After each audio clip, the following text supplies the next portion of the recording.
반갑습니다. 지난주에 이어서 여호와의 절기 두 번째 시간, 오늘은 가을 절기에 대해서 공부해 보도록 하겠습니다. 저희가 시간 관계상 본문 되는 레위기 23장 말씀을 다 읽지 못했는데 각자 레위기 23장을 꼼꼼히 충분히 읽어보시고 말씀을 들으면 훨씬 도움이 될 것으로 생각합니다. 지난 시간에 저희가 했던 것 중에서 중요한 부분 이제 다시 반복 한번 해보도록 하겠습니다. 유대력에서 이제 태양력은 유대력에서 이제 지내지 않습니다. 참고로 제가 보여드렸던 거고요.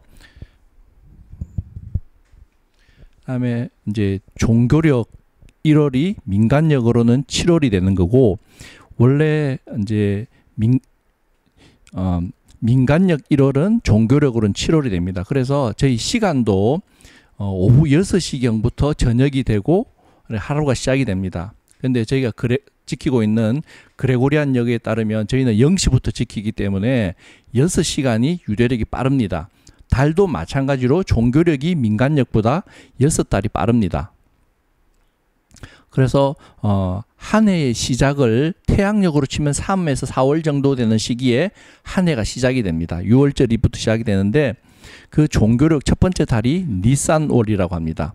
또는 아빕월이라고 하기도 합니다. 그러면은 민간력은 이제 농사와 관련되어 있는 거거든요. 민간력은 첫 달이 가을에 시작합니다. 9월에서 10월경 해당이 되는데, 이제 양력으로는요.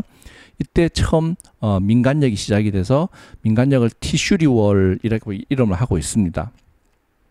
그리고 이제 아달월이라고 한 이제 맨 마지막 달에 아달월인데, 그 태음력을 사용을 하다 보니까 태양력하고 이제 차이가 조금씩 생깁니다. 그 차이를 맞춰주기 위해서 19년 동안 7번 이제 윤달을 가지게 됩니다. 윤달이 이제 아달월 이렇게 들어가서 총 이제 19년이 되면 이제 태양력하고 태음력하고 그 이제 간극이 메워지는, 그렇게 구성이 되어 있습니다. 그다음 이제 금식은 지난번에 이제 대속제일 하루만 레위기 23장에서 정한 금식일입니다. 그 외에 성경에 보면 4월의 금식, 5월의 금식, 7월의 금식, 또 10월의 금식 이렇게 4차례 나오는데, 이제 이 금식들은 다 예루살렘 성과 성전의 그 파괴 되는 학살, 뭐 그런 이제 뼈아픈 역사와 관련이 되어 있고요. 그다음에 이제 그 종교력이 시작되는 첫 번째 달 니산월에 있는 절기들이 유월절, 무교절, 초실절, 이렇게 세 가지 절기가 한꺼번에 모여 있습니다. 그 다음 이제 초실절로부터 해서 50일, 오멜 곡식단 50번째 되는 날이 오순절이 되고요. 예. 이제 유월절, 무교절, 초실절, 오순절까지를 봄절기라고 합니다. 봄절기는 예수님 초림으로 완성이 되셨고요. 이 봄절기 때는 보리 추수를 하게 되고 밀 추수를 하게 됩니다. 예.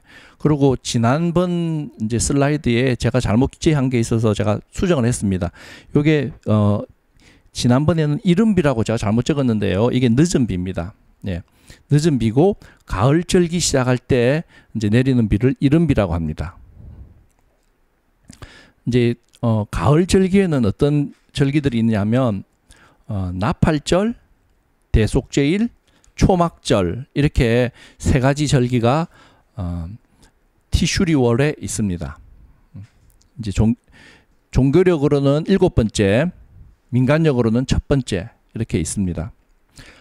지난번에 저희가 하나님의 7천년 계획 그렇게 하면서 이제 말씀을 드린 적이 있었는데, 왜 하나님이 7천년을 가지고 계획을 하셨을까? 절기들도 하나님의 여호와의 절기는 총 7가지 절기들이 있습니다. 순서대로 이렇게 지켜져 나가고 있고요. 말씀드린 것처럼 봄절기는 예수님 초림으로 완성이 이미 되었고, 이제 가을 절기는 예수님께서 재림하심으로 인해서 완성이 될, 이제 아직까지는 미완의 상태인 그런 상태입니다. 그리고 이제 이 절기들은 다 추수와 관련이 있습니다. 제가 농사와 관련이 있다 그랬지 않습니까? 봄 절기 때는 보리 추수, 밀 추수 있고요. 이게 끝나면 그 다음은 이제 과실 추수를 하게 됩니다. 그 신명기 8장 8절에 보면 뭐라고 되어 있냐면요. 밀과 보리의 소산지요, 포도와 무화과와 석류와 감람나무와 꿀의 소산지라 이렇게 되어 있습니다. 그래서 그게 이스라엘의 7대 소산물이라고 합니다. 여기서 이제 감람나무는 여기 아시다시피 올리브를 말씀하는 거고요. 꿀이라고 하는 건 대추야자를 얘기하는 겁니다. 그 벌꿀 하는 그 하니가 아니고요. 예. 그 대추야자가 꿀처럼 정말 답니다. 예. 그래서 이스라엘은 봄절기와 가을절기 이 두 절기를 가지고 있고, 지난번에 이제 절기가 무엇인가? 절기는 약속한 시간이다. 이제 그렇게 말씀을 드렸지 않습니까? 그리고 한 가지 저희가 잊지 말아야 되는 부분은 절기는 메시아의 그림자를 나타낸다. 본체는 메시아다. 이제 오늘도 그 부분을 염두에 두시고 이제 가을 절기 공부해 보도록 하겠습니다.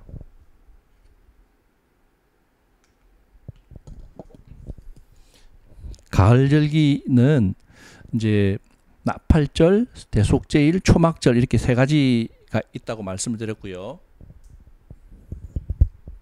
그 다음에 이제 레위기 23장에 나오지는 않는데 이제 쇠미니 아짤렛 이게 이제 여덟째 날 성회는 쇠미니 아짤렛이라고 하는 게 있습니다. 그 다음에 심하토라라고 하는 게 있고요. 그래서 이제 여호와의 7절기는 초막절까지입니다. 나팔절에 이제 나팔을 불고요.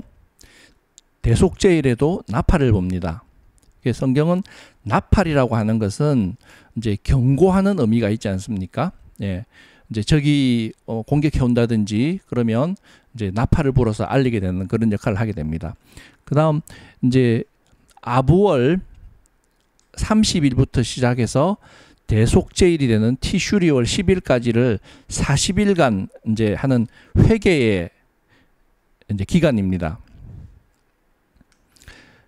이날 아부월 30일 날 모세가 이제 깨어진 십계명 때문에 돌판 받으러 하나님께서 다시 올라오라고 해서 이제 뭐 세 번째 올라가서 이제 내려온 날이 대속제일 날 두 번째 십계명 돌판을 받아서 내려왔습니다. 그 기간이 40일간인데요. 그 40일간이 모세가 목숨 걸고 내 생명책에서 내 이름을 생명책에서 지워주시더라도 이스라엘 백성을 용서해 달라고 이렇게 기도하면서 하나님께 간청했던 그 기간이 40일간입니다.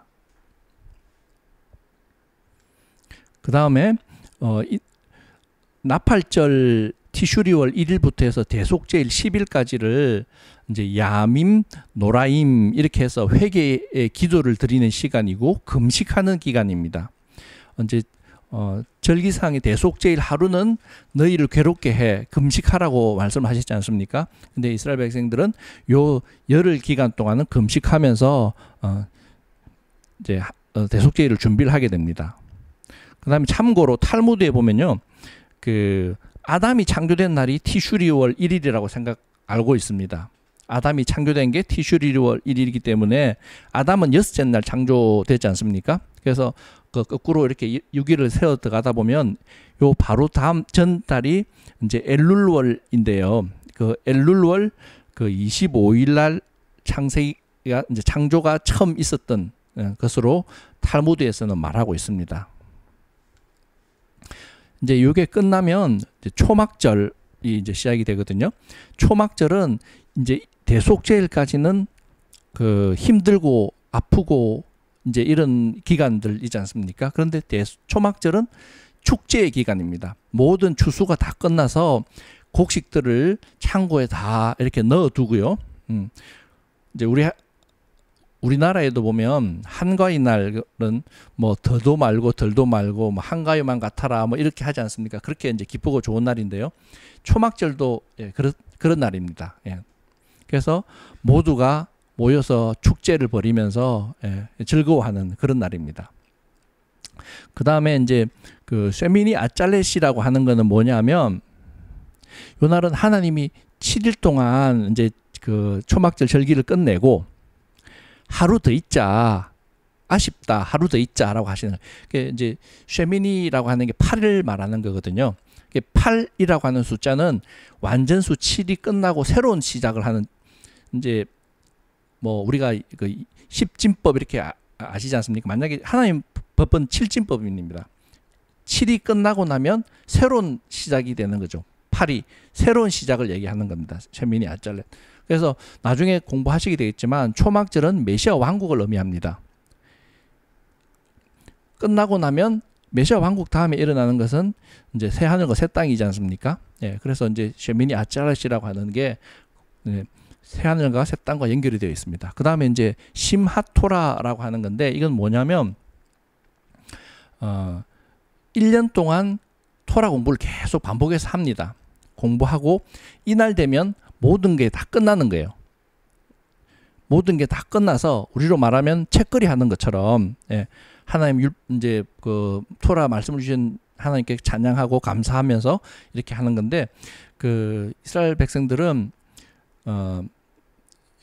창세기부터 이제 신명기까지 모세 오경을 1년 동안 계속해서 이제 일정 부분을 나누어 가지고 이제 그 공부를 하게 됩니다. 그걸 토라 파라샤라고 얘기를 하고 있고요. 영어로는 토라 포션 이렇게 얘기를 합니다. 그래서 토라 포션을 이제 매주마다 돌아가면서 이제 일정 부분씩 나눠서 이렇게 하다가 1년이 되면 예, 심하토라 한 요 기간에는 모든 걸 다 마무리하고 신명기까지 다 마치고 이제 처음으로 다시 돌아가게 되는 겁니다. 창세기로. 예, 창세기로 돌아가서 또 새롭게 창세기부터 이제 신명기 끝까지 예, 이렇게 하나씩 공부를 하게 되는 거죠.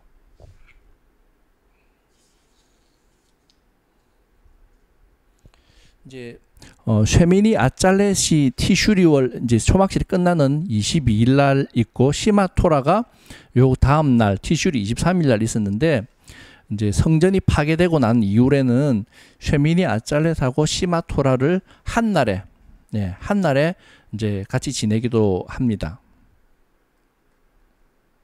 이제 여기서 보시면 그 토라가 끝나고 나면 다시 창세기로 가서 또 창세기부터 출애굽기, 레위기, 민수기, 신명기 공부하고 나면 또 다시 돌아오고 이렇게 계속 반복을 하게 됩니다. 그래서 하나님의 시간표는 이제 그 계속 시크리컬하게 반복되는 그런 이제 형태를 취하게 됩니다. 그런데 그 방향성 없이 그냥 반복만 되는 것이 아니라 일정한 방향을 향해서 계속 반복해서 그 왜 나사 보면은 이렇게 스크류 좀 돌아가지 않습니까? 근데 그 끝은 있는 거죠. 예, 그것처럼 하나님의 그 타임 테이블도 이렇게 반복하지만 이제 끝을 향해서 이제 움직이게 되는 예, 그런 형태를 취하게 됩니다.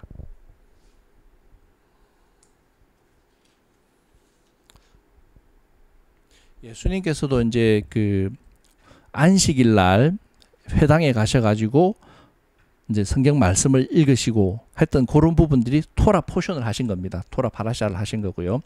이제 얘는 이스라엘 백성들이 바벨론 포로 갔다 와서 이제 계속해서 이렇게 지켰던 지금까지 지켜오고 있는. 예. 자, 그다음 이제 본격적으로 가을 절기를 한번 넘어가 볼 텐데요. 이제 가을 절기는 이제 나팔절부터 시작합니다. 나팔절이 욤 테루아라고 부르기도 하고 영어로는 Feast of Trumpets 이렇게 부릅니다. 이제 여기 그림에도 보면 이제 그 양각 나팔을 두 개를 이렇게 부는데요. 이제 이 양각 나팔은 그 쇼파르라고 합니다. 쇼파르. 네. 그래서 양각 나팔 부는 그 절기들이 몇 개가 나옵니다. 예, 같이 공부해 보도록 하겠습니다. 나팔절은 언제 있느냐 그러면 일곱째 달 티슈리월 첫날 7월 이제 티슈리월 1일인 거죠. 나팔을 불어 기념하는 날이다 이렇게 말씀하셨고요. 이 날은 민간적으로는 새해가 시작되는 그런 날입니다. 그래서 그 로시 하샤나라고 이제 부르기도 합니다. 그다음 그 나팔을 부는 절기가 세 가지가 나옵니다. 성경에 나팔은 이 세 가지밖에 없습니다. 첫 번째로는 오순절에 부는 나팔이 첫 나팔입니다. 나팔은 이제 추수의 시작을 알리는데요. 여기서 하나님께서 말씀하시는 그 추수라고 하는 부분은 우리에게 오는 그 심판과도 연결이 되어 있는 것이죠. 두 번째 나팔은 마지막 나팔이라고 합니다. 나팔절에 부는 나팔이 이제 마지막 나팔입니다. 네, 마지막 나팔 그러면은 나팔절을 얘기하는 거고요. 첫 나팔 그러면 오순절을 얘기하는 겁니다. 네. 이 나팔절 날 부는 나팔은 이제 재림의 마지막 경고를 하는 거고요. 이제 더 이상 기회가 없어지게 됩니다. 이제 왕이 이제 대관식을 하게 되는 메시아 대관식을 하는 그런 공중 재림이 있는 날입니다. 마지막 세 번째 나팔은 대속죄일 날 부는 큰 나팔입니다. 이거는 예수님께서 이제 공중 재림하셨던 예수님께서 지상으로 내려오셔서 지상 재림하시는 때 부는 나팔이 큰 나팔입니다. 그래서 큰 나팔 그럼 대속죄일 날 부는 나팔인 거죠. 이제 나팔절부터 이제 대속죄일까지 열흘 동안을 테슈바는 회개라는 뜻입니다. 예, 라고 회개의 기도를 하게 됩니다. 근데 이제 그 아까 말씀드렸던 양각나팔 쇼파르라고 하는 거는 그 소를 제외한, 소는 금송아지 사건 때문에 소는 안 합니다. 그 다른 양이라든지 짐승의 뿔을 잘라서 이렇게 사용을 하게 됩니다. 그리고 나팔절 때는 그 하늘 문이 열리는 날이고요.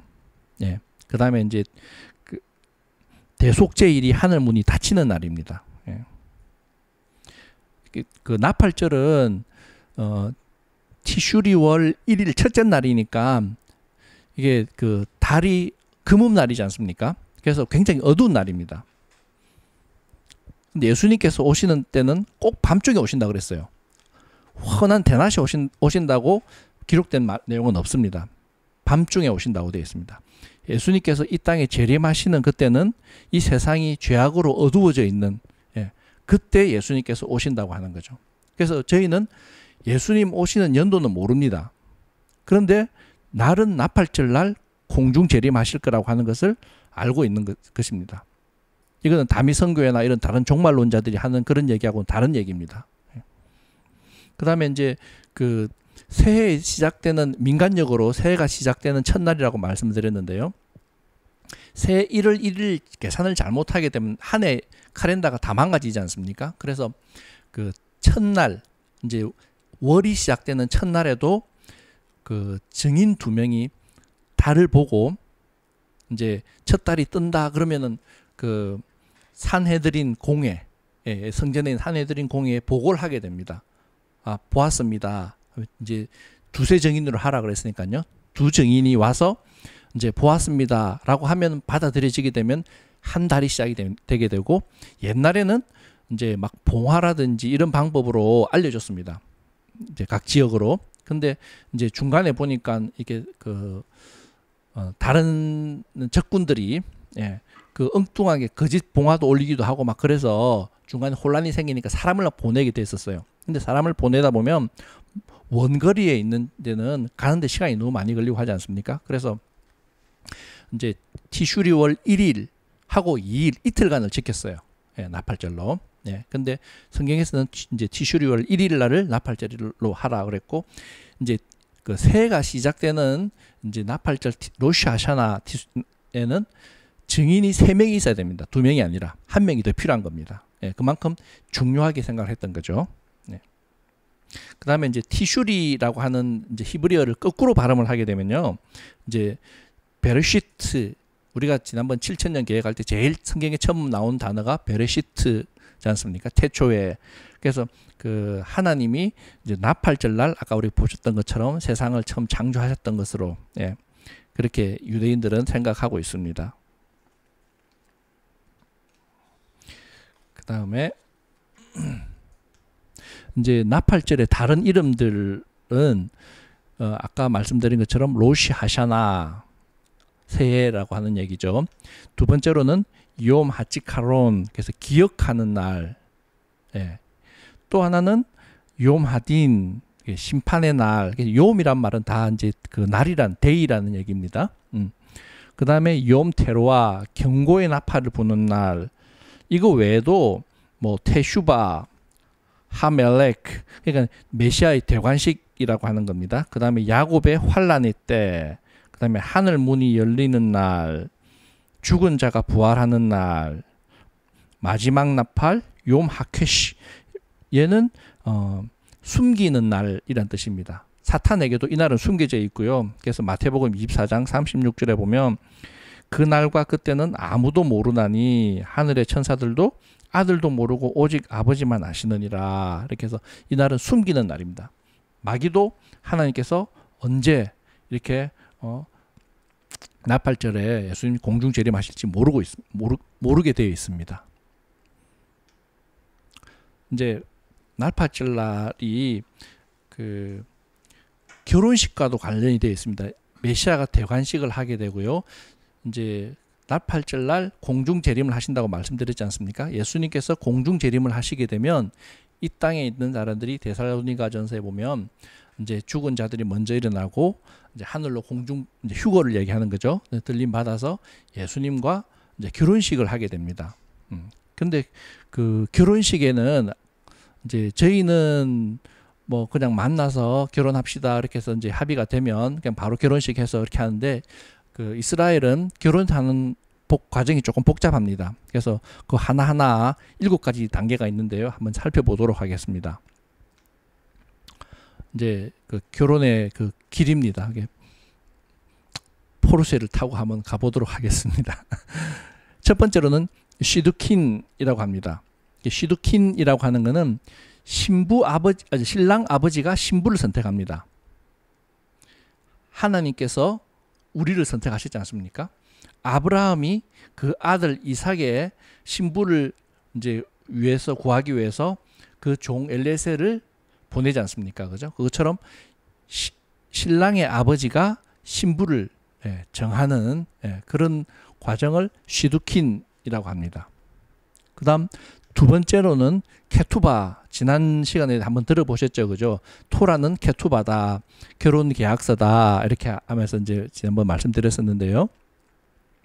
이제 그 신랑 아버지가 선택한 신부에게 이제 청혼을 하게 됩니다. 그러면 이제 신부 될 사람이 이제 수락을 하게 되면 그때는 이제 케투바라고 하는 계약서를 작성을 하게 됩니다. 이때 이 단계를 정혼이라고 합니다. 정혼이라 그러고요. 우리가 복음서에 보면 마리아하고 요셉이 정혼하였으나 이제 동거는 안 했던 거죠. 그 단계입니다. 법적으로는 부부입니다. 법적으로는 부부지만 실질적으로는 부부가 아닌 거죠. 아직 이제 같이 사는 것이 아니기 때문에. 세 번째는 이제 신부에게 모하르라고 하는 결혼 지참금을 신랑 쪽에서 지불을 합니다. 그렇게 되면 모든 이제 신부에 대한 그런 법적인 소유권마저도 신랑에게 있게 되는 거죠. 이 과정이 끝나게 되면 미크바라고 하는 정결 예식을 합니다. 목욕을 하는 거죠. 여기는 신랑 신부가 같이 합니다. 한꺼번에 한다는 얘기가 아니라 신랑은 신랑대로 신부는 이제 신부대로 이렇게 한다는 얘기입니다. 예수님께서도 이제 좀 전에 봤던 그 아부월 30일 날 이제 침례를 받으시고 이제 그게 미크바라고 하는 겁니다. 침례 받았다고 하는 게 물속에 들어가니까요. 받으시고 40일간 이제 광야로 가셔서 시험 받으신 거죠.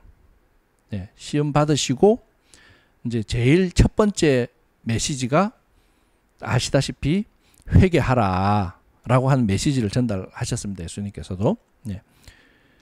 그 다음 다섯 번째는 후파라고 하는 건, 후파는 신방을 얘기하는 겁니다. 예수님께서 내가 너희를 위하여 거처를 예비하러 간다라고 이렇게 말씀하시고 가셨지 않습니까? 그래서 예수님께서 말씀하셨던 그 거처가 후파라고 하는 것입니다. 그 다음 여섯 번째는 마탄이라 그래서 이제 신랑이 거처 마련하러 갈 때 담보물을 주고 갑니다. 이제 약속의 이제 징표죠. 예, 그러면서 주고 가셨는데 이제 예수님께서는 증표로 성령을 주고 가셨어요. 예.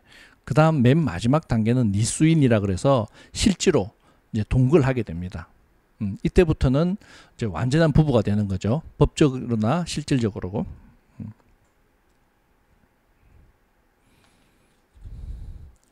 지금 예수님께서는 이제 성령을 주시고 여섯 번째 마탄까지 이제 진행이 되어 있는 거죠. 이제 언제 오실지는 모르겠지만 재림하실 때 오셔가지고 동거하는 과정만 남아 있습니다. 예. 그다음 이제 다시 결혼과 관련돼 가지고 한번 말씀을 읽어보면요. 여호와의 말씀이니라 배역한 자녀들아 돌아오라 나는 너희 남편임이니라. 하나님께서 이스라엘 백성들에게 나는 너희의 남편이라 라고 얘기를 하고 계십니다. 근데 이제 그 이스라엘 백성들은 아시다시피 북이스라엘 하고 남유다로 나뉘게 되지 않습니까? 북이스라엘 10지파는 토라의 말씀, 토라는 이제 결혼 계약서지 않습니까? 그런 계약서를 파기하고 이제 우상 숭배를 하게 됩니다. 네, 그래서 예레미야서 3장 7절 8절에 보면 뭐라고 써놨냐면 내게 배역한 이스라엘이 간음을 행하였으므로 내가 그를 내쫓고 그에게 이혼서까지 주었으되 하나님이 북이스라엘과 이혼 관계가 된 거예요. 결혼해서 이혼으로 바뀌었고요.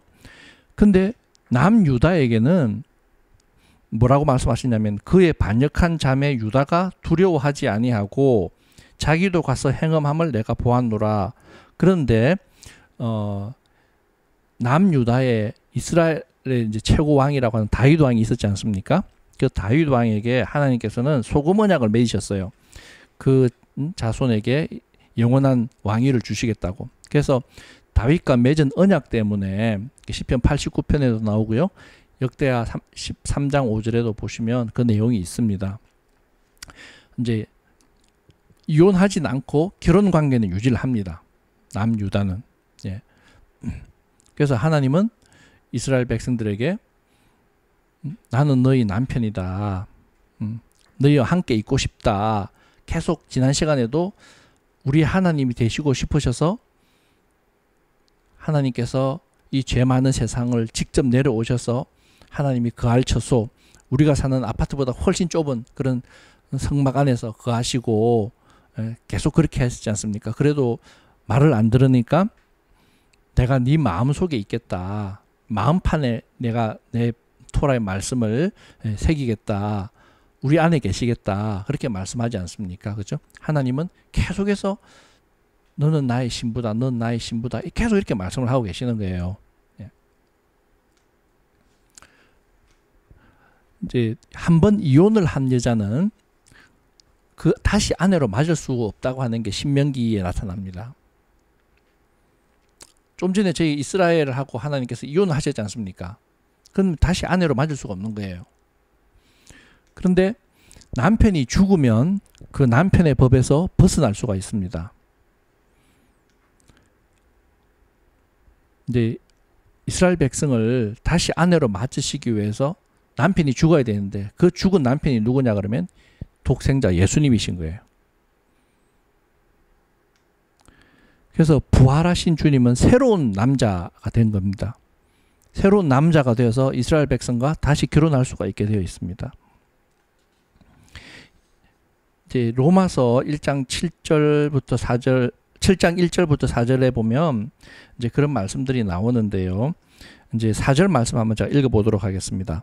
그러므로 내 형제들아 너희도 그리스도의 몸으로 말미암아 율법에 대하여 죽임을 당하였으니 이는 다른 이 곧 죽은 자 가운데서 살아나신 이에게 가서 우리가 하나님을 위하여 열매를 맺게 하려 함이라. 그래서 여기 보면 죽은 예수님을 다른 이라 말씀하셨어요. 사도 바울이. 예. 그래서 예수님께서 돌아가셨던 이유 중에 하나는 이혼한 이스라엘 백성, 나는 잃어버린 이스라엘을 불러 모으기 위해서 이 땅에 오셨다라고 예수님께서 말씀하셨어요.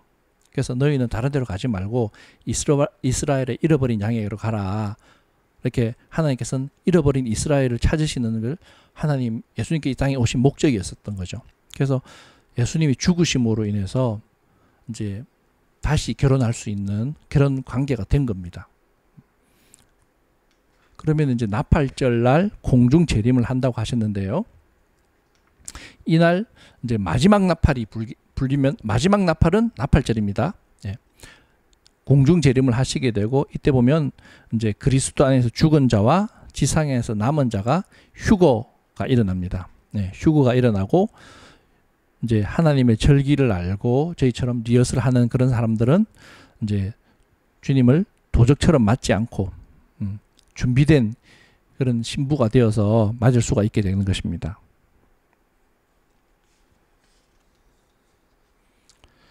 자, 그럼 이제 대속죄일에 대해서 한번 공부해 보도록 하겠습니다. 대속죄일은 욤키푸르라고 얘기하고요. 욤키푸르는 한번 이제 기억해 두시면 좋을 것 같아요. 이스라엘에서도 그 욤키푸르 전쟁이 있습니다. 대속죄일 날 전쟁이 있었던 거죠. 그 다음에 이제 영어로는 Day of Atonement라고 합니다. 대속죄일 날 부르는 나팔이 큰 나팔입니다. 이제 대속죄일은 일곱째 달 10일 날 대속죄일이 있고요. 여기 보면 스스로 괴롭게 하고 금식하란 말입니다. 너희를 위하여 속죄하라. 안식일 중에 안식일이다. 이렇게 말씀을 하고 계시고 영원히 지켜라 라고 말씀하고 계십니다. 욤이란 말은 아까 말씀드린 것처럼 이제 데이라는 얘기고 키푸르라는 얘기는 덮는다, 속죄한다, 뭐 이제 그런 얘기입니다. 그다음에 영어로 어톤먼트라고 하는 거는 이제 at하고 one month 두 개가 이제 모여져서 이제 하나가 된다. 그러니까 하는 그런 의미를 가지게 됩니다.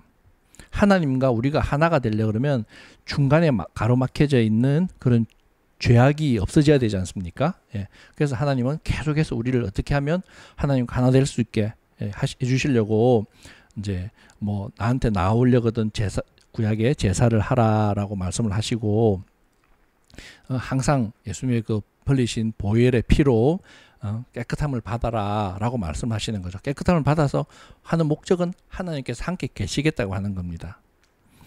그다음에 절기 중에 유일하게 금식하라고 명령하신 날입니다.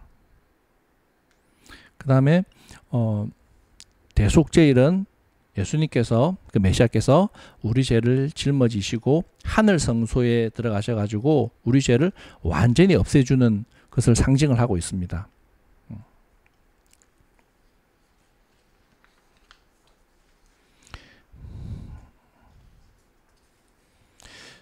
그 다음에 이제 대속죄일에 있는 그런 행사들을 조금 이해하시기 위해서 이제 성막하고 대제사장이 입는 옷에 대해서 조금 아셔야 될 필요가 있을 것 같습니다. 이제 제가 성막의 구조를 이렇게 해봤는데 여기서 이제 성막의 구조고 이 부분을 확대해 놓은 곳이 요겁니다. 예. 이쪽이 동쪽입니다. 성막으로 들어가는 문은 하나밖에 없습니다. 동쪽에밖에 문이 없습니다.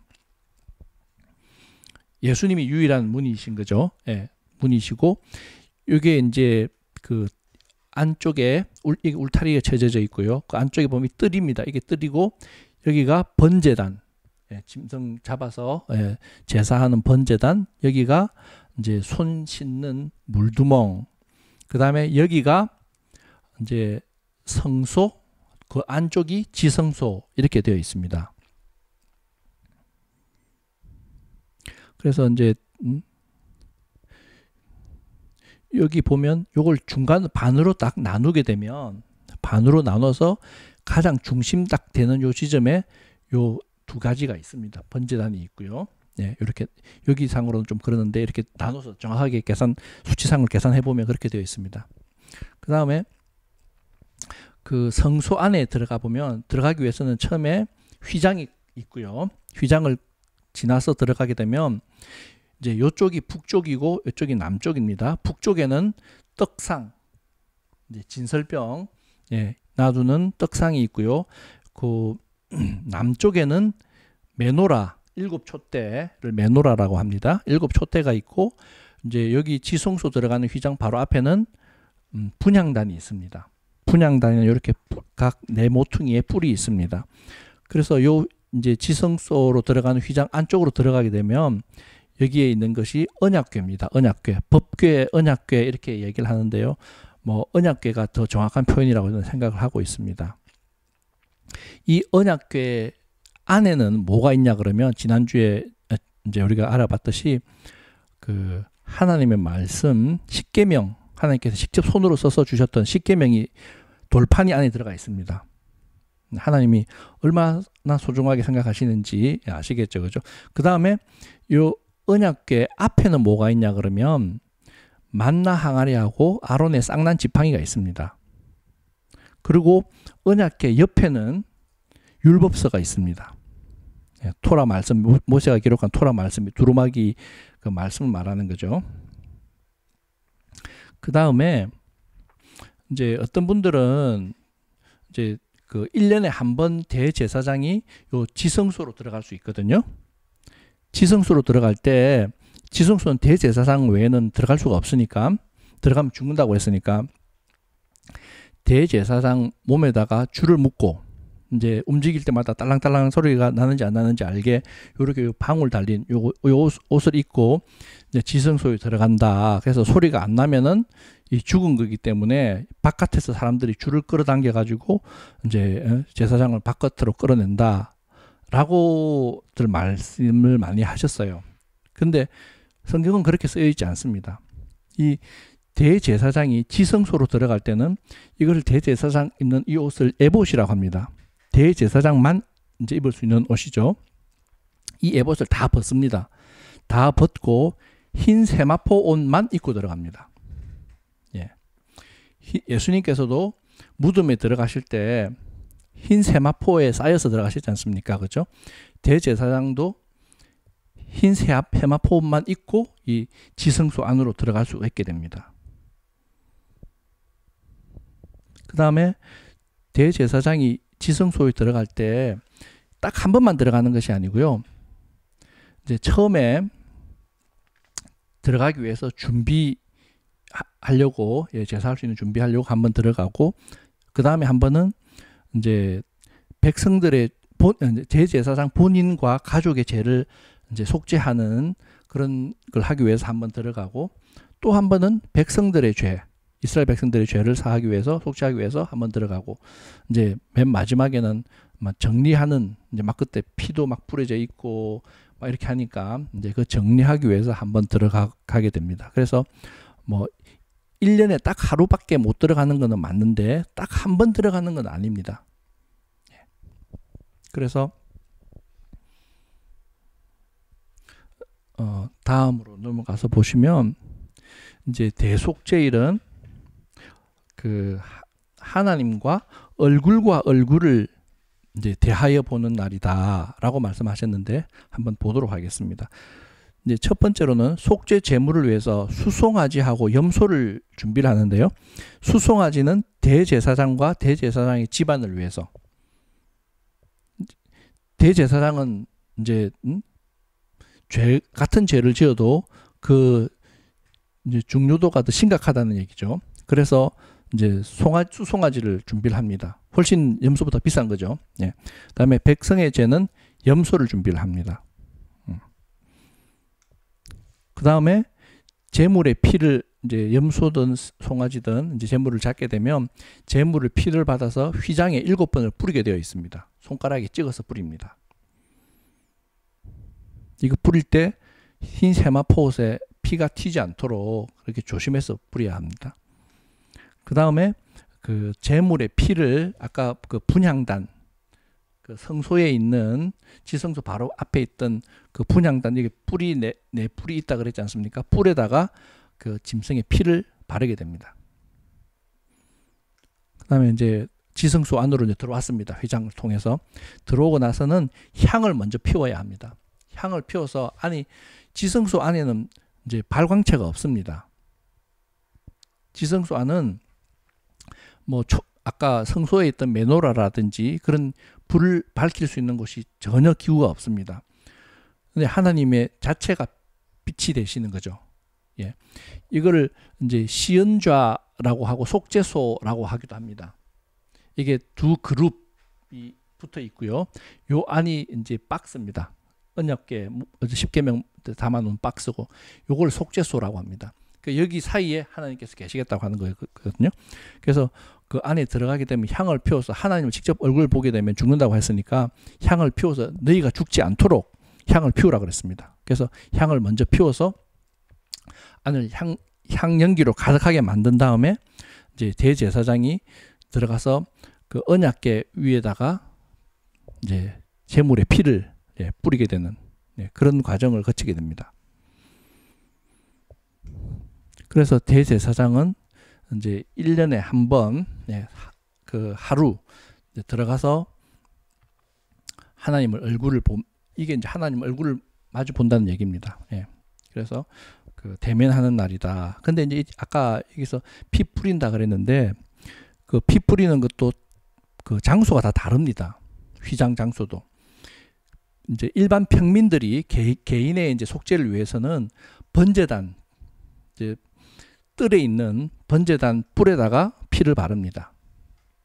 그리고 이스라엘 백성 민족의 죄를 위해서는 성소에 들어가는 입구 휘장에다 피를 뿌립니다. 그런데 대제사장의 죄를 속죄하기 위해서는 지성소 입구에 있는 휘장에다가 뿌리게 됩니다. 그만큼 그 같은 죄를 지었다 하더라도 그 경중이 다른 거죠.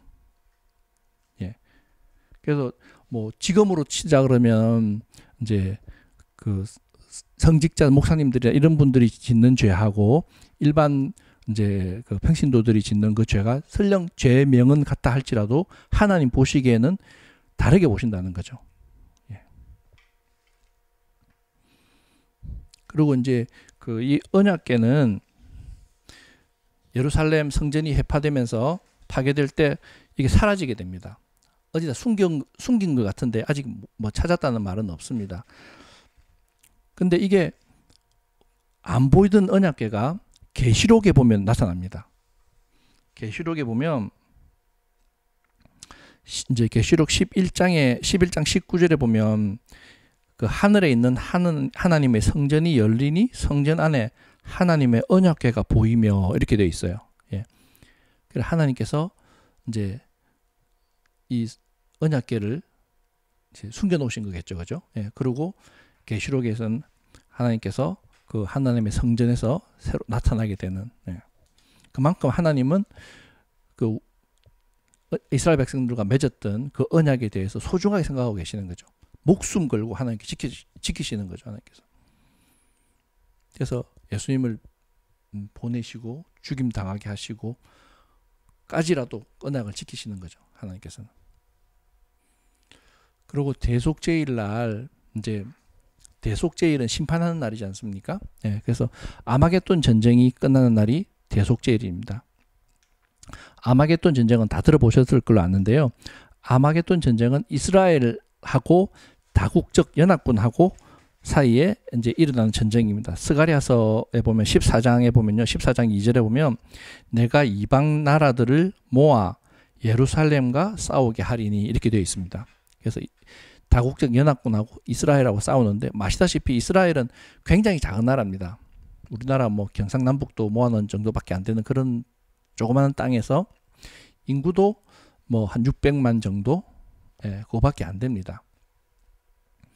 그 이스라엘이 이제 주변은 전부 다 아랍권, 다 이제 이스라엘을 적으로 간주하고 있는 그런 나라들 사이에 이제 끼어 있는 나라가 이스라엘이지 않습니까? 그래서 이제 전쟁이 일어나게 되는데 최종적으로는 이스라엘이 이기게 됩니다. 근데 어떻게 이기게 되냐면 군사력이 뛰어나서가 아니라 이제 예수님께서 이제 나팔절 날 공중 재림하셨던 예수님께서 대속죄일 날 지상 재림을 하게 됩니다. 지상 재림하게 되면 이제 감람산으로 오신다 그랬습니다. 스가랴서에 보면은 감람산으로 오시게 되면 감람산이 이제 동서로 쪼개진다 그랬습니다. 갈라져서 예, 계곡이 생긴다 그랬습니다. 그때 이제 예수님께서 그 적군들 이스라엘 치러왔던 그 적군들을 심판을 하게 됩니다. 이 심판을 하게 되면 그 여기가 예루살렘입니다. 여기 이제 구글 맵인데요. 예루살렘에서 여기가 이제 그 홍해 아카바만이 있거든요. 에일랏이라고 하는 지명이 있습니다. 여기서 여기까지가 총 319km라고 나옵니다. 예. 왜 제가 이걸 보여드리냐 그러면 피가 192 스타디온에 이른다 이렇게 했어요. 1 스타디온이 1600 스타디온에 이른다 그랬거든요.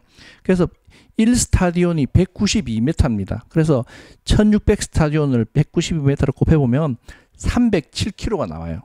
그러면 예루살렘에서 에일라까지 피가 흐른다는 얘기입니다. 307km를. 그리고 그게 말굴레 높이라 그래요. 말굴레면 보통 사람 뭐 허리나 이제 가슴 정도 오겠죠. 예. 그 엄청난 피가 흐르는 때가 대속죄일입니다.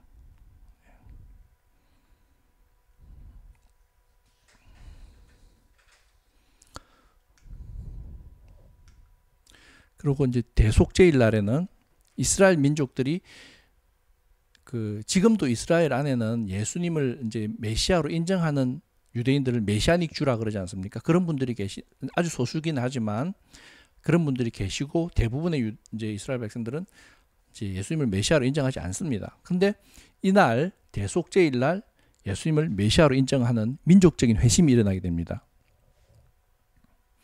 이제 날팔절 때 아까 제가 믿는 자들이 먼저 휴거된다 그랬지 않습니까? 근데 이제 믿지 않는 사람들은 이스라엘 백성들은 이 대속죄일까지 남아 있습니다. 이 땅에 있습니다. 휴거되지 않고. 그리고 대속죄일 날 이제 민족적인 회심을 통해서 예수님을 메시아로 받아들이게 되고, 예. 그 다음 이제 하나님의 역사가 이스라엘 통해서 일어나게 되는 건데요. 유월절은 개인의 구원을 위한 것이라 그러면 대속죄일은 이스라엘 민족을 위해서 준비하신 겁니다. 그래서 대속죄일 날 제사 지낼 때 대제사장이 대제사장 본인하고 대제사장 집안을 위해서 먼저 속죄하라라고 했지 않습니까? 그 다음에 이스라엘 백성을 위해서 속죄하라라고 되어 있거든요. 네. 그 다음에 재림하신 예수님을 받아들이는 이스라엘 민족적인 회심이 일어난다. 이제 이 부분에 대해서 에스겔서 39장에 보면요. 39장 21절에서 27절까지 말씀인데 이제 22절을 한번 읽어보면 그날 이후에 그날은 대속죄일입니다. 이스라엘 족속은 내가 여호와 자기들의 하나님인 줄을 알겠고 그전에는 몰랐다 이거죠. 예수님이 몰랐다 이거죠. 근데 지상 재림한 예수님을 보고 아 예수님이 메시아였다라고 하는 걸 알게 된다는 얘기죠. 이런 말씀은 로마서 11장에도 나오고요. 뭐 여러 부분에 나오는데 스가랴서에서도 나오고 이렇게 이스라엘에 대해서 하나님께서는 절대로 버리지 않습니다. 아까 우리가 이혼한 사람을 다시 아내로 맡기 위해서 남편이 죽어야 되니까 새로운 남자로 태어나기 위해서 예수님 돌아가셨지 않습니까? 자기 생명을 버리면서까지도 그 자기 백성 삼았던 아내 삼았던 이스라엘을 살리시기 위해서 하나님은 성실히 약속을 지켜나가고 계시는 겁니다. 그래서 이스라엘 백성은 하나님 절대로 버리지 않습니다. 교회에서는 이스라엘은 하나님께서 버림당했고 메시아를 죽였던 민족이라 버림당한다. 그 피를 우리에게 돌리소서라고 했던 그 사람들 말대로 되었다라고 얘기하는데 하나님 절대 그러지 않습니다. 하나님 이스라엘 절대 버리지 않으시고 끝까지 지키십니다.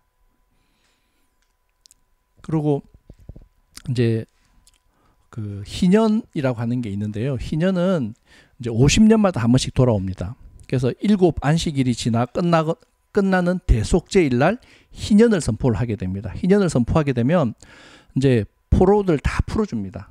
예, 자유를 이제 공포를 하게 되고요. 근데 이날은 은혜 받는 자도 있지만 심판 받는 자도 있습니다. 아까 저희가 봤듯이 아마겟돈 전쟁에서 그 피가 300km 넘게 흐르는 그런 심판의 날이기도 합니다. 그리고 이제 예수를 메시아로 받아들이는 그 사람에게는 종의 신분에서 이제 벗어나게 되는 은혜해는 메시아 왕국이 시작이 되는 것입니다. 예수님께서 이제 그 희년을 선포하시고 이사야서에 보면 책을 덮으셨다라고 기록된 누가복음 4장에 있는 말씀은 이제 책이 덮여지면 생명책이거든요. 덮여지면 더 이상 기회가 없다는 얘기입니다. 그래서 대속제일 날은 책을 덮는 날입니다. 그래서 이사야서 61장 2절의 말씀에 보면 이렇게 되어 있습니다. 여호와의 은혜의 해와 우리 하나님의 보복의 날을 선포하여 모든 슬픈 자를 위로하되 이렇게 되어 있습니다. 은혜의 해와 보복의 날은 같은 날입니다. 근데 우리가 은혜에 받는 사람이 될지 심판받는 사람이 될지 그거는 우리의 몫인 것입니다. 그다음에 이제 가을절기 대속제일 중에서 이제 아까 대제사장을 위해서 수송아지를 먼저 이렇게 속죄를 한다 그랬지 않습니까? 이제 금송아지 아론이 그 광야에서 금송아지 만들어 가지고 범죄했던 걸 기억나게 하시는 겁니다. 하나님은 뒤끝이 있으신 분입니다. 그래서 잊지 않으시고 그때 네가 잘못했던 그 죄악을 기억하라. 다시는 그런 죄를 짓지 말라라고 하는 의미시겠죠.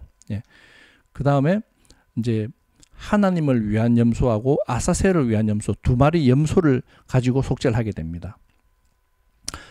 나중에 말씀드리겠지만 아사셀은 이제 사탄의 또 다른 이름입니다. 예수님께서 우리를 위한 속죄 제물로 이제 희생이 되셨던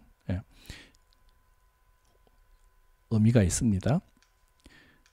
이제 아사셀을 위한 한 마리 염소는 여호와를 위한 염소는 이제 제단에서 이제 속죄 제물 드리는 예법대로 그대로 이제 제사를 드립니다. 그리고 이제 조금 특이한 부분은 아사셀을 위한 염소를 따로 세우라 그랬는데 그 여호와를 위한 염소와 아사셀을 위한 염소는 똑같아야 됩니다. 쌍둥이처럼. 그래서 아사셀을 물론 흠이 없어야 되겠죠. 아사셀 염소 머리 위에다가 대제사장이 안수를 하게 돼요. 안수를 하면서 온 민족의 죄를 다 뒤집습니다. 그 속죄 염소에게. 이러면서 요 머리에 보면 요 뿔에다가 붉은 리본을 달아놨어요.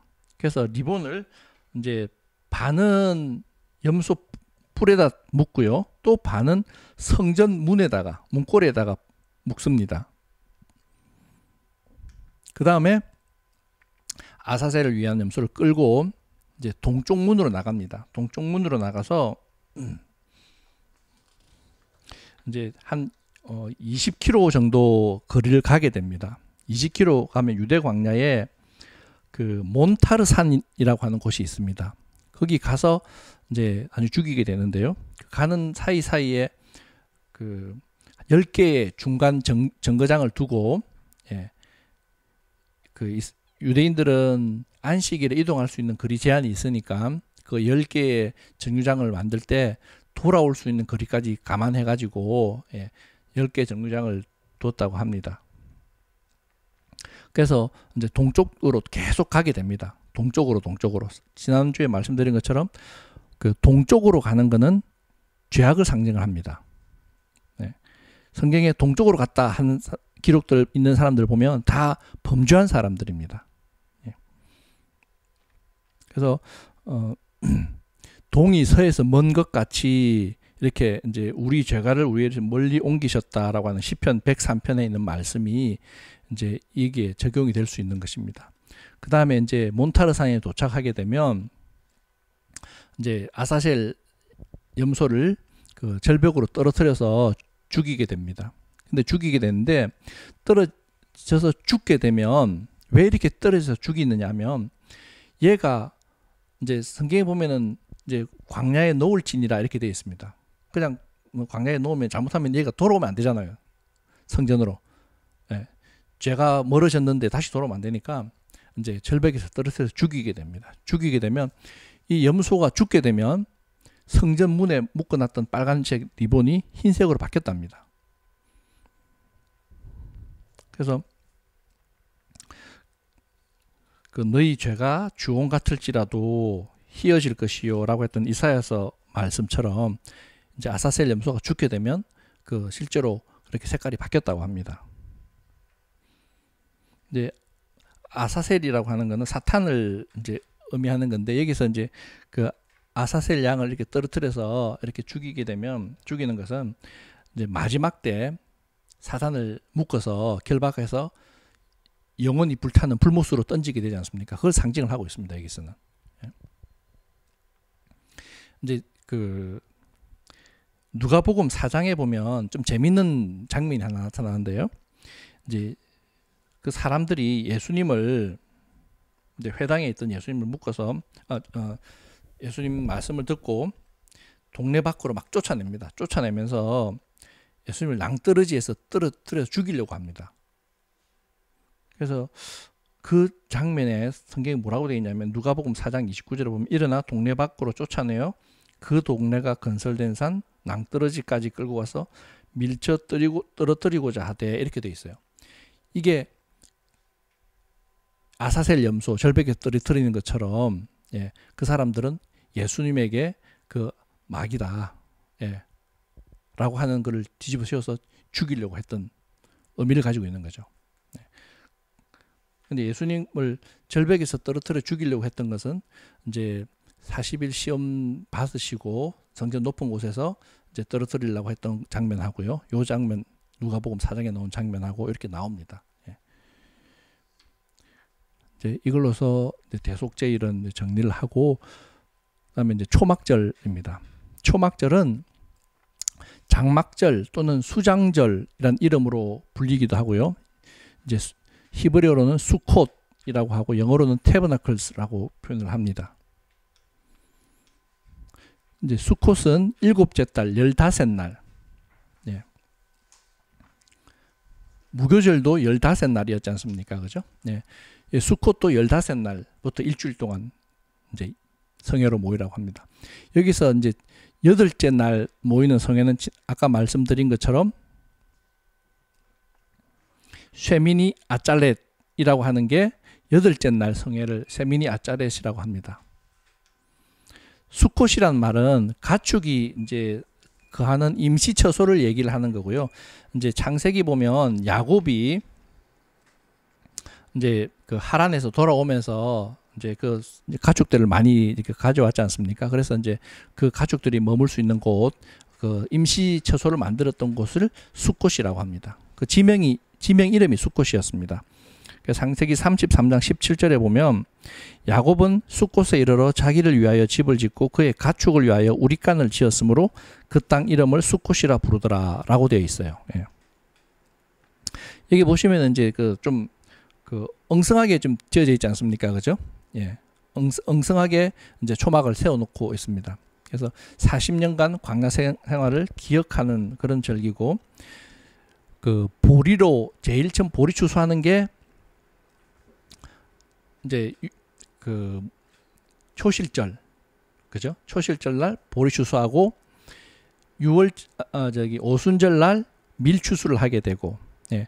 그 다음에 이제 가을 추수할 때 이제 초막절까지 나머지 7개 이제 소산물 중에서 나머지들, 예, 석류, 올리브, 뭐 대추, 야자, 뭐 이런 것들 다 이렇게 포도 그런 것들을 다 과실 추수를 마치고 감사함으로 이제 즐거워하는 절기이고요. 주님과 함께 동거하는 메시아 왕국을 상징을 하고 있습니다. 그 다음에 이제 초막절의 또 다른 이름들은 기쁨의 계절, 기쁘죠. 모든 이제 곡식 창고가 가득히 쌓여져 있고 이제 모든 죽수고를 다 마쳤으니까. 예. 그 다음에 수확의 축제, 모든 소산물들의 수확을 다 마치고, 예, 창고에 쌓아놨으니까. 그 다음에 열방의 축제, 이거는 이스라엘만 기뻐하는 것이 아니라 온 열방이 함께 기뻐할 수 있는 그런 날입니다. 그 다음에 빛의 축제, 나중에 빛의 축제는 다시 이제 말씀드리도록 하겠습니다. 그다음에 봉헌의 축제. 이제 하나님 주신 것을 감사합니다. 이렇게 하면서 하나님께 이제 봉헌을 해드리는 거죠. 그다음 이제 가을 절기는 메시아 재림으로 이루어진다 그랬지 않습니까? 재림의 타임라인을 보시면 이제 마지막 나팔을 부는 게 나팔절이라 그랬지 않습니까? 마지막 나팔 때 예수님께서 공중 재림을 하시게 되고 그 다음에 대속죄일 날 큰 나팔을 부게 됩니다. 큰 나팔을 불어서 이제 지상 재림을 하시면서 이스라엘의 민족전 회심이 일어나고요. 이제 마지막으로는 그 메시아 왕국 예수님께서 지상 재림한 예수님께서 이제 백성들과 함께 동거하는 이 땅에서 동거하게 돼 천년 동안 동거하게 됩니다. 그걸 메시아 왕국이 이루어지는 것이 초막절입니다. 그래서 초막절 때는 거한다라고 하는 표현을 이제 성경에 보면 여러 군데 나타나는데요. 거한다는 표현을 좀 눈여겨 보시면 좋을 것 같습니다. 근데 동거한다. 우리 아까 이제 7천년 교회 가면서 하나님이 초막절이 이제 7번째 절기입니다. 7번째 절기가 초막절이고 하나님은 7천년 계획을 하고 계신다. 이제 여기서 힌트를 얻으시기 바랍니다. 예수님의 초림은 우리는 성탄절 때 12월 25일 날 예수님께 초림하셨다라고 이제 알고 있는데 이제 그건 잘못된 거고요. 예. 그 성경에 며칠 날 오셨다 이렇게 말씀은 기록은 되어 있지 않지만 그 정황들을 쭉 이렇게 연결시켜서 이제 해석을 해보면 초막절에 오신 게 맞는 것 같습니다. 예수님의 초림도 초막절에 있었고 재림은 예수님께 이 땅에 오셔가지고 저희가 함께 동거하는 날 시간들이고요. 그 다음에 그 에덴에서 쫓겨나서 이제 살았던 그런 이스라엘 백성들 함께 동거하기 위해서 하나님께서 이제 광야에다가 세우신 것이 성막이었고 또 솔로몬 성전 낙헌식이 초막절에 있었습니다. 이제 공통점은 동거한다라고 하는데 초점을 맞춰서 제가 지금 말씀을 드리고 있는 겁니다. 네. 그 다음 6월절에서 시작한 영적 여정의 마지막 과정. 결혼에서도 마지막 과정은 니수인, 그래서 함께 동거하는 거였지 않습니까? 초막절도 예수님께서 우리와 함께 동거하는 그런 의미입니다. 메시아 왕국에서도 초막절은 지키게 되어 있습니다. 이스라엘을 이제 아까 아마겟돈 전쟁에서 다국적 연합군이 이스라엘을 치러왔지 않습니까? 그 치러왔던 사람들이 초막절을 지키러 예루살렘으로 올라온다고 성가라스에 이제 기록을 해두었습니다. 그래서 그 초막절에는 이제 또 70마리 그 소를 가지고 희생 제물을 드리게 되어 있는데요. 70이라는 숫자는 창세기 10장에 보면 그 족보들이 쭉 나오는데 그 헤아려 보시면은 70민족이 됩니다. 열방을 나타내는 숫자가 70입니다. 그래서 실제로 우리 지금 지구상에 존재하는 나라들은 100개가 넘지만 그 성경적으로는 70개 나라를 열방으로 보고 있습니다. 온 민족으로 보고 있는 거죠. 그래서 천년왕국에서도 지켜지는 초막절, 하나님과 영원히 예수님과 영원히 동거하는 그런 기간이 초막절입니다. 초막절에는 이제 행사들을 하게 되는데요. 초막절 행사는 이제 제사장이 그 모든 제사장 그룹을 3개로 나눕니다. 첫 번째 그룹은 이제 8명이 이제 그 희생 제사하고 하는 그런 제사를 지내게 됩니다. 두 번째 그룹은 그 버드나무를 잘라 옵니다. 네, 각각 8명씩이고요. 세 번째 그룹은 여기가 예루살렘 성전입니다. 성전이고 요 밑에 보면 실로암이라고 하는 이제 연못이 있습니다. 이 실로암에서 이렇게 물을 기르다가 이제 성전으로 가져가게 됩니다. 네, 그 일을 하게 되는 그렇게 3가지 이제 그룹을 나눠서 이제 행사를 계속 일주일 동안 하게 됩니다. 이제 또 하나는 버드나무를 이렇게 잘라 오는데요. 이 버드나무는 이제 예루살렘 남서쪽에 모짜라고 하는 지역이 있습니다. 모짜에서 이제 버드나무는 아시다시피 이제 물을 좋아하는 나무지 않습니까? 그래서 항상 그 시냇가에 버드나무가 있습니다. 버드나무를 잘라와서 여기가 이제 번제단입니다. 번제단 남서쪽 벽면에다가 세우게 됩니다. 세워서 이 가지들이 이제 제단 쪽으로 향하게 그렇게 세우게 되고, 여기 올라가 있던 요 제사장 그룹 중에서 한 명은 그 물을 붓고요. 은그릇에다가 물을 담아서 실로암에서 따왔던 그 물을 붓고, 또 한 제사장은 이제 포도주를 이렇게 붓습니다. 이게 그 버드나무는 물을 안 주면 죽지 않습니까? 그러니까 매일매일 잘라오고 매일매일 그 위에다가 물을 주는 거죠. 물과 포도주를 붓게 됩니다. 물과 포도주를 붓는다고 하니까 이제 좀 생각나는 게, 그 예수님께서 십자가 달리시고 이제 물과 피를 쏟으셨지 않습니까? 그죠? 그래서 이 초막절 행사가 예수님께서 이제 십자가에서 흘리셨던 물과 피를 상징을 하고 있는 겁니다.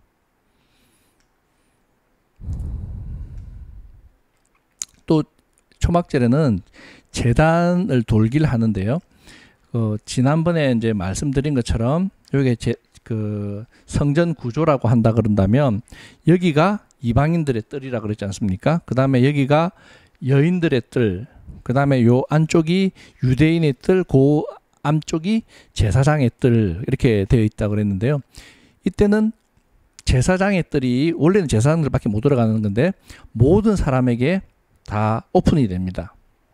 초막절에는 다 오픈된다는 의미는, 초막절에는 유대인이든 이방인이든 예수님과 동거하는 사람들이 많다는 얘기죠. 그죠? 예. 그래서 다 오픈이 됩니다. 그리고 이제 매일 한 바퀴씩 제단 주위를 돌게 됩니다.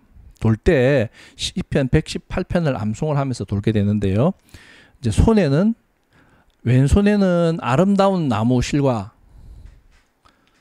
들고, 오른손에는 룰라브라고 하는 종려나무, 시내버들, 무성한 나무, 이렇게 각각을 이렇게 들고 이렇게 성전 주변을 돌게 되는 겁니다.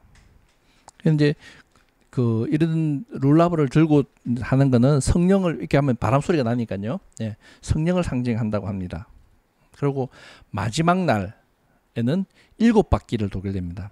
여호수아가 그 여리고성 이렇게 매일 하루에 한 바퀴씩 돌다가 마지막 7째 날에는 7바퀴를 돌아간 것처럼, 여기도 7째 날에는 이제 7바퀴를 돌게 됩니다.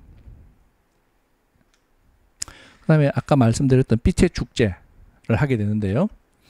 그 7째 날 이제 해가 지게 되면 그 여인의 뜰에 높이가 한 20m 정도 되는 그 4개의 큰 횃불을 세우게 됩니다. 그리고 그 위에는 이제 금대접이 놓여 있었습니다. 그리고 이제 그 위에 불을 밝히기 위해서 나이 어린 제사장이 이제 기름을 지고 올라가서 그 위에다 불을 밝히게 됩니다. 불을 밝히는데, 그 밝히는 불에 쓰였던 그 심지는 제사장이 낡은 옷을 이제 가져다가 이제 잘라서 심지로 사용을 했다고 합니다. 그 예수님께서 돌아가실 때 그 옷을 나눠서 제비 뽑았다라고 되어 있지 않습니까? 그래서 이제 그 부분에 요한복음 19장 23절에 있는 말씀을 한번 읽어보면 이렇습니다. 군인들이 예수를 십자가에 못 박고 그의 옷을 취하여 4깃에 나눠 각각 한 깃씩 얻고 속옷도 취하니, 이렇게 되어 있습니다. 예수님의 옷을 4개로 찢었다 그랬습니다. 여기서 여인의 뜰에 4개의 횃불을 밝혔던 그 제사장의 옷, 예수님께서 대제사장이셨던 거죠. 예, 대제사장이셨던 거죠. 그 다음에 그 빛의 축제를 하는 6째 날 해가 지면, 7째 날 해가 지면 이렇게 그 횃불을 밝혔던 거는, 창조의 우리 7일 날 보면 7번째 날에는 저녁이 되었다, 저녁이 되고 아침이 되니라고 하는 표현이 없는 날이 7째 날입니다.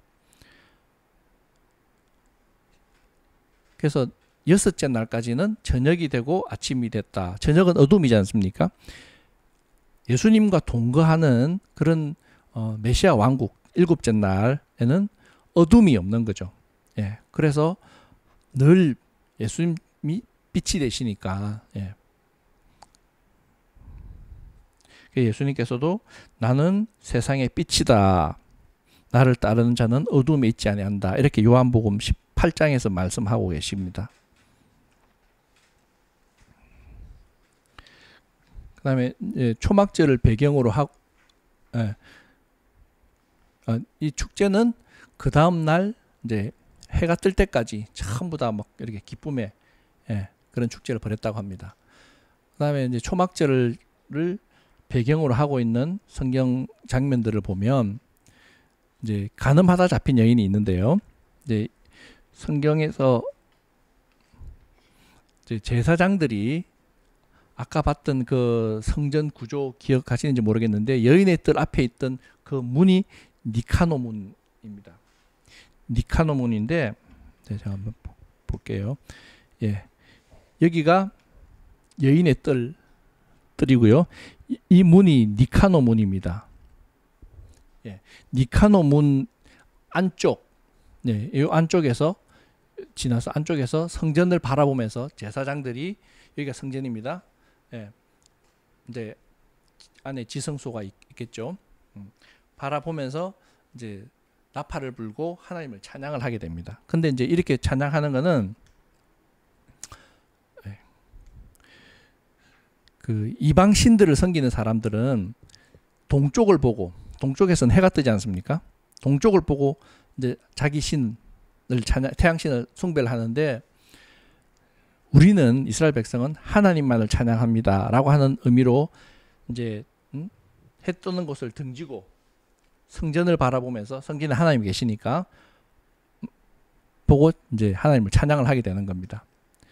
그리고 이제 요게 끝나고 나면 참석자 중에서 제일 나이 많은 이제 랍비가, 이제 이 그림상에는 이제 이분 같습니다. 랍비가 이제 선창하면서 이제 우리 죄를 사해 주신 하나님을 찬양합니다 라고 이제 하면 사람들이 다 따라서 이제 그렇게 하게 됩니다. 이런 와중에 간음하다 잡힌 여인을 가지고 예수님을 시험을 하게 되는 거죠. 그러니까 예수님께서 하시는 말씀이 너희 중에 죄 없는 자가 먼저 돌로 쳐라 라고 말씀하세요. 방금까지 죄를 사해 주신 하나님을 찬양합니다 라고 소리 높여 막 이렇게 엄청 분위기 시끌시끌한 거죠. 이제 그래서 막 예수님께서 큰 소리로 말씀하셨다라고 하는 장면이 여기 나타나요. 그래서 큰 소리로 말할 수밖에 없어요. 소리가 너무 시끄러우니까 주변에. 그래서 죄를 사해 주신 하나님을 찬양한다 그랬는데 이제 곧 이어서 예수님께서 죄 없는 자가 먼저 돌로 치라 라고 말씀하니까 성경에 양심의 가책을 느껴 이렇게 표현이 되어 있어요.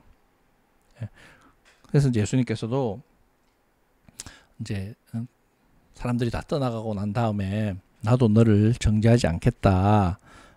다시는 죄를 범하지 말라 라고 말씀하시면서 간음하다 잡혀온 여인에 대해서 이제 죄를 용서해 주시는 그런 장면들이 성경에 나타나 있습니다.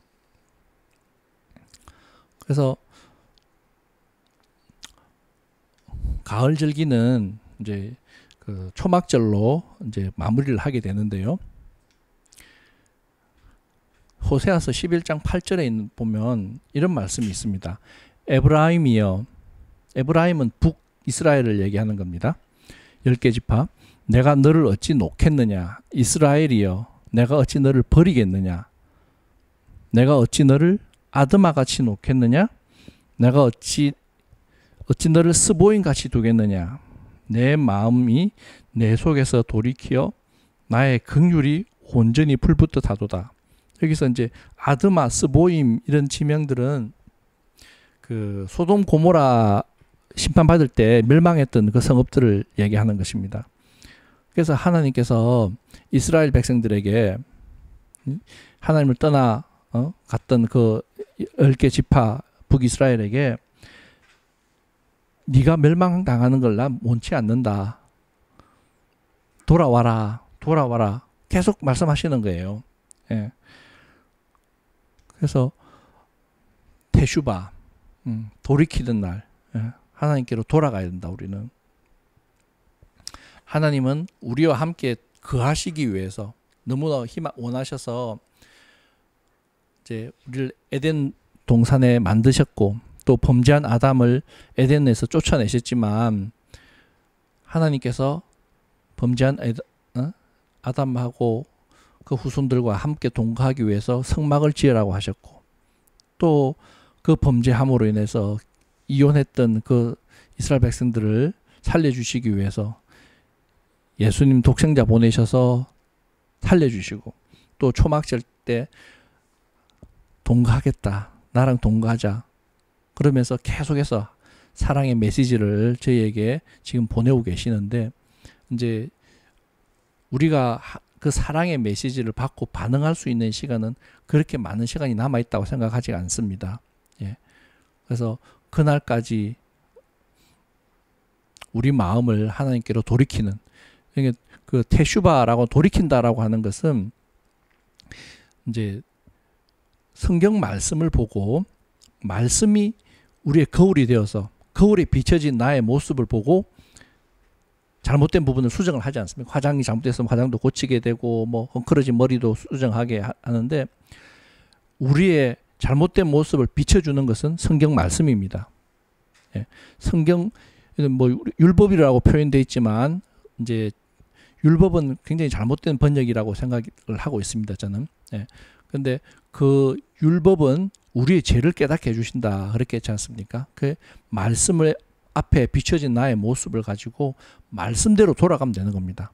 말씀대로 돌아가면 거기에는 생명이 있고 거기에는 메시아가 계십니다. 근데 말씀대로 돌아가지 않는 사람들에게는 하나님의 심판이 있을 수밖에 없습니다. 하나님이 비록 네가 멸망하는 거 심판받는 거 원치 않는다라고 피눈물 흘리시면서 우리에게 간구하시지만 우리가 그 말씀에 반응하지 않으면 우리에게 남은 것은 심판밖에 없습니다. 네. 그래서 그 오늘까지 해서 봄절기, 가을절기 이렇게 마무리하게 되는데요. 이제 저희가 다루지 않았던 부분들이 레위기 23장 절기장 제일 처음에 시작하는 것은 그 안식일부터 시작을 하게 됩니다. 그래서 안식일은 아직 다루지 않았습니다. 안식일은 그 다음 주에 기독교의 절기와 묶어서 제가 이제 다시 말씀을 드리려고 합니다. 그래서 가을 절기는 예수님께서 재림하시면서 이루어지실 거고요. 그 날짜는 연도는 저희가 모르지만 날짜는 저희가 알고 있습니다. 가을 절기를 통해서. 예, 하나님께서 미리 알려주셨고 날팔절 때 공중 재림하시고 대속죄일 날 지상 재림하시겠다고 알려주시지 않습니까? 그래서 우리가 깨어서 준비하는 슬기로운 그 신부가 되어서 하나님 말씀대로 우리 돌이킬 것은 없는지. 네, 지금은 돌이키는 기간입니다. 네, 테슈바 하는 그런 기간입니다. 그래서 말씀이 우리의 거울이 되어서 우리의 모습을 보고 하나님께 돌이키는 그런 은혜의 시간이 되기를 바랍니다. 감사합니다.